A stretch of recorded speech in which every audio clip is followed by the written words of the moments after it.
Hello everyone, welcome to rosary work. இன்றைக்கி நம்ம fly stitch தான் பார்க்க போகிறோம். நார்மலாக நம்ம பட்டன் ஹோல் ஸ்டிச் பார்த்தோம் இல்லையா, அதே மாதிரி தான் க்ராஸாக பண்ணணும். நம்ம டபுள் பட்டன் ஹோல் ஸ்டிச்சில் எப்படி நம்ம ஸ்ட்ரெயிட்டாக போட்டோமோ அதே மாதிரி க்ராஸாக போடணும். அதுதான் ஃப்ளை ஸ்டிச்.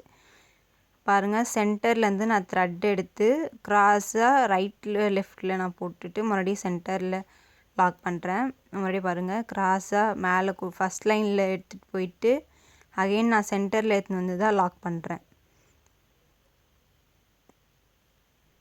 இப்போ லாக் பண்ணிவிட்டு தேர்ட் லைனில் கொண்டு போய் அந்த ஸ்டிச் போடுறேன்.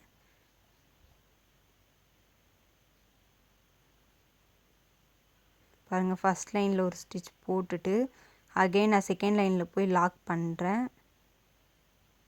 லாக் பண்ணிவிட்டு இப்போ நான் அந்த த்ரெட்டை அப்படியே தேர்ட் லைன் கொண்டு வந்து அங்கே ஒரு ஸ்டிச் பண்ணிவிட்டு லாக் பண்ணாமல் அகைன் நான் செகண்ட் லைனில் கொண்டு போய் தான் லாக் பண்ணுறேன். இதே மாதிரி தான் நீங்கள் ஃபுல்லாமே போடணும். நல்லா பாருங்கள். சில்க் த்ரெட் அண்ட் சரி த்ரெட் ரெண்டுத்துலையுமே ப்ராக்டிஸ் பண்ணுங்கள். ஈஸியாக தான் இருக்கும். ஏதாச்சும் டவுட் இருந்துச்சுன்னா எனக்கு மெசேஜ் பண்ணி கேளுங்க.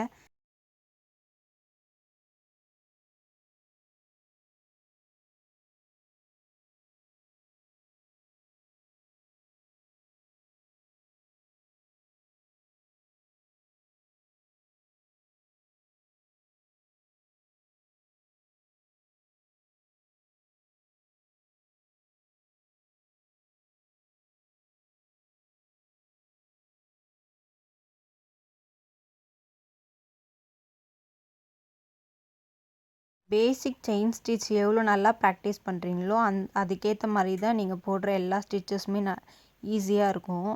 பட்டன் ஹோல் ஸ்டிச்சு, இது fly stitch, double button whole stitch எல்லாமே ஈஸி தான். நீங்கள் பேசிக் செயின் ஸ்டிச் நல்லா ப்ராக்டிஸ் பண்ணிங்கனாலே போதும்.